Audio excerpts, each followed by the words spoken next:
오늘은 이제 여름이니까 좀 남양 특집으로 이 귀신 이야기를 좀 해드리겠습니다. 귀신이 어디에 주로 많은 줄 아세요? 변소. 변소처럼 귀신은 주로 인적이 드물고 어두운 곳에서 많이 나옵니다. 또 산이나 물가 혹은 빈 건물 이런 곳에서 주로 많이 나오죠. 군인들이 새벽에 산에서 보초를 설 때 귀신을 많이 본다잖아요.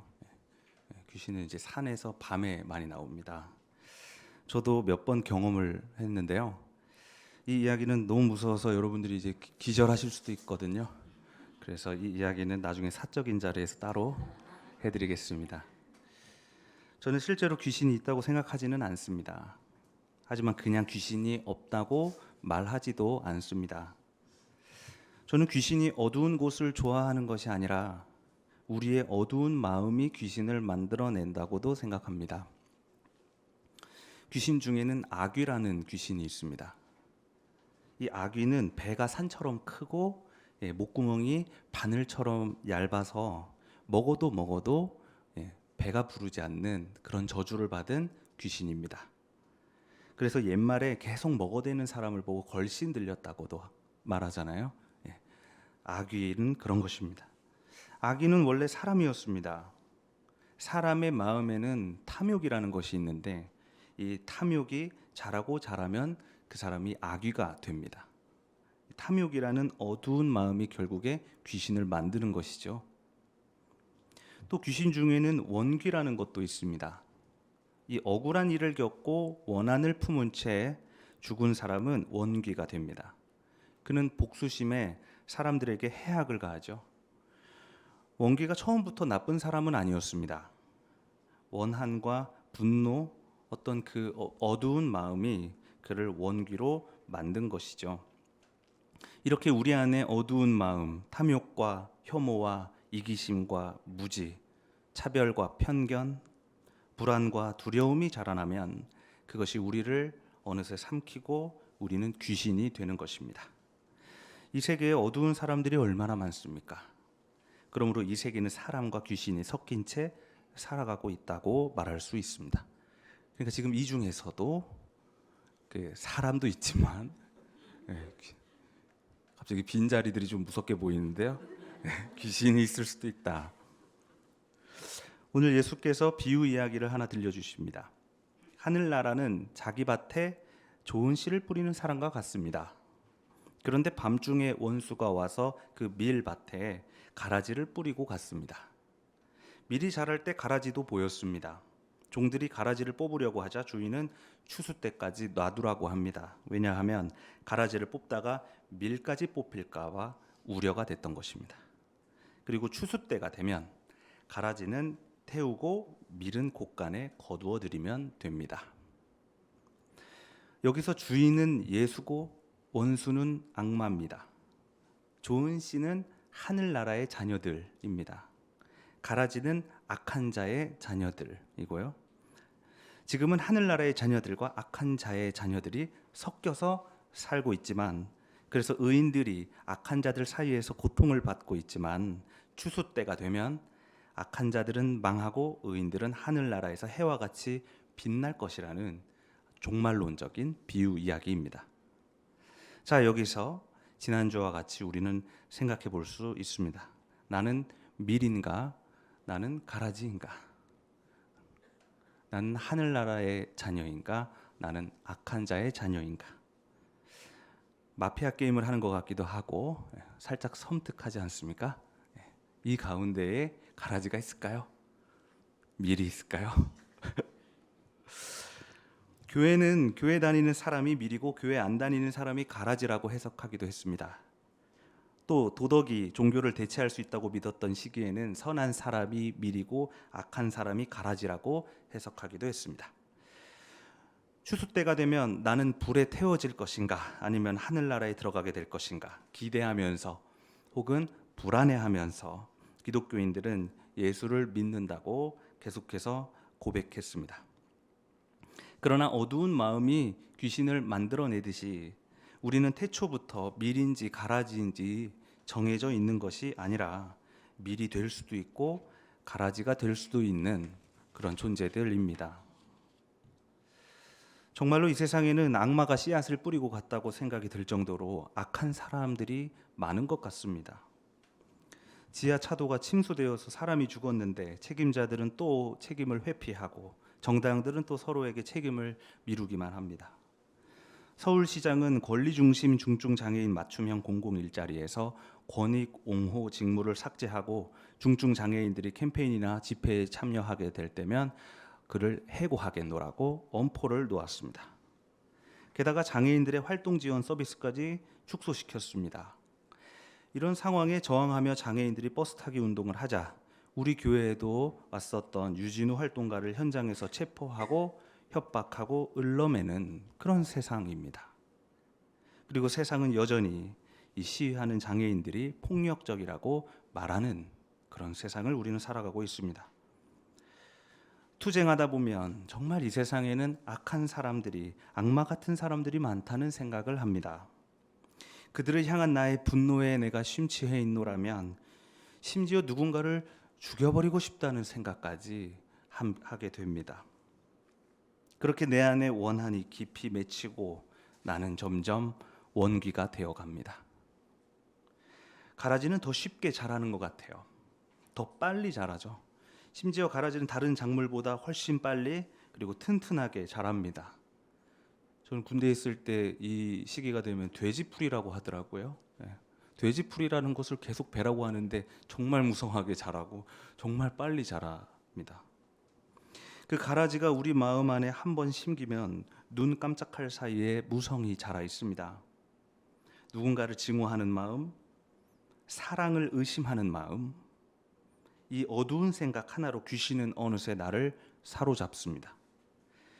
가라지로 살아가는 것이 훨씬 쉬운 이 세상에서 우리는 과연 하나님의 자녀로 설 수 있겠습니까? 오늘 읽은 창세기 말씀은 야곱의 떠돌이 생활의 시작입니다. 할아버지 아브라함을 닮았는지 야곱은 형 에서로부터 하나님의 복을 훔치고 아버지 이삭의 집을 떠났습니다. 그러니까 형으로부터 지금 도망치는 것이죠. 죽음의 위협으로부터 도망치고 있습니다. 먼 길을 가야 하니까 길가에서 하룻밤을 지냅니다.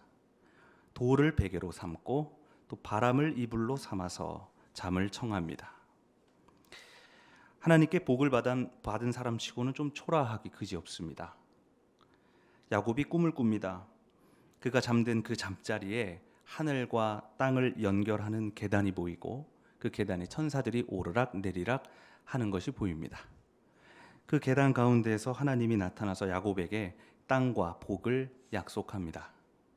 놀란 야곱은 그 자리에서 잠에서 깨어납니다. 깨고 나니 다시 적막한 밤 돌베개뿐입니다. 그때 야곱이 이렇게 말합니다. 주님께서 분명히 이곳에 계시는데도 내가 미처 몰랐구나. 야곱은 그 돌베개에 기름을 붓고 그곳의 이름을 하나님의 집이라고 해서 베델이라고 짓습니다. 야곱은 비록 좋은 침대가 아니라 돌베개 위에서 자야 했지만, 노숙해야 했지만, 죽음으로부터 도망치는 상황이었지만, 굉장히 두렵고 어두운 밤이었지만 그 어둠 안에서 하나님이 나와 함께 하신다는 것을 비로소 알게 되었습니다. 내 마음의 탐욕과 두려움, 그 어두운 마음 때문에 하나님을 보지 못했었는데, 내 마음에 심겨진 가라지 때문에 내가 하나님을 보지 못했었는데, 사실 하나님은 어둠 속에서 나와 한순간도 떨어지지 않고 함께하고 있었던 것입니다. 이 야곱의 발견은 우리를 가라지 귀신이 아니라 하나님의 자녀로 만들어줍니다. 이 세상에서 가라지 귀신이 되는 것은 굉장히 쉽다고 했습니다. 오히려 그 길밖에 보이지 않을 때가 많죠. 그러나 오늘 우리에게 드러난 이 야곱의 하나님은 내가 어디에서 무슨 일을 당하더라도 나를 붙들고 내가 앞귀가 되지 못하게 막아주는 하나님을 보게 합니다. 어떻게 해요?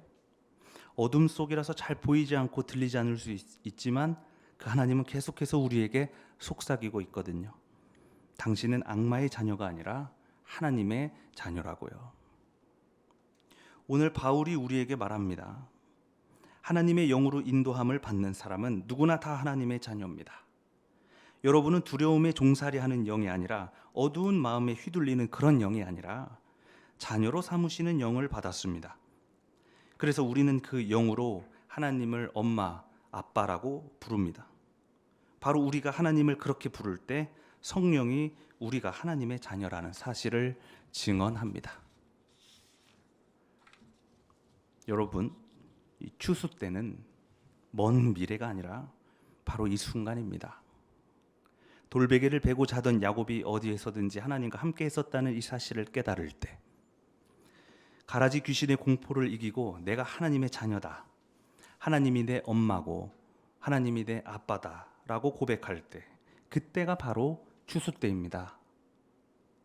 바울에 의하면 그때 내가 하나님의 자녀가 되는 것이고 하늘나라를 상속받게 되는 것입니다. 그러므로 십자가에 매달려서 처참하게 죽어간 예수가 하늘나라의 주인이라고 우리가 고백하듯이, 연약한 우리가 비록 가난 안에서도 투쟁하면서 살고 있지만 우리 또한 그 하늘나라의 공동 상속자가 되는 것입니다.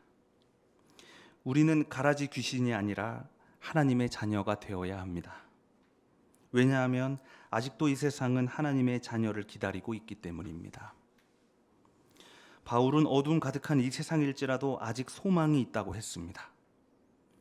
이 절망밖에 보이지 않는 세상이지만 소망이 여전히 있다고요. 그 이유는 바로 여러분이 있기 때문입니다.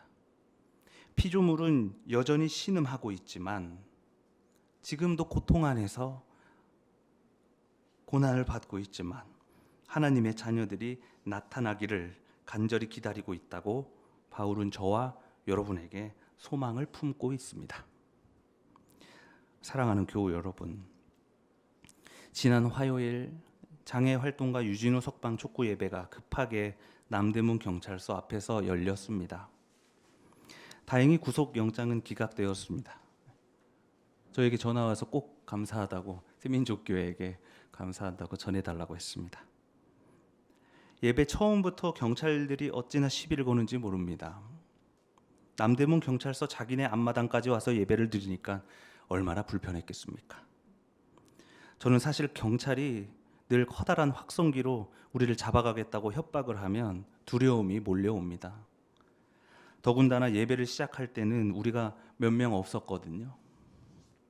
저는 설교자였기 때문에 맨 앞에 서 있었는데 뒤에서 계속해서 경찰들이 우리 예배를 방해하는 소리가 들릴 때마다 두려운 마음에 눈을 감고 계속 그 어둠 속에서 하나님을 찾았습니다. 그리고 제 차례가 왔습니다. 앞에 서서 보니까 100명이 넘는 사람들이 예배를 하고 있었습니다. 경찰보다 우리가 훨씬 많았습니다. 중간중간에 저희 교인들이 하나둘씩 보이는데 저도 그 순간 두려운 마음이 점점 사라지는 것을 느꼈습니다. 주님께서 분명히 이곳에 계셨는데도 내가 미처 몰랐구나. 어둠 속에서도 이렇게 고백할 수 있는 세민족교회 모든 교우님들 될 수 있도록 주님의 이름으로 축원합니다. 오늘 주신 말씀을 다 함께 묵상합시다.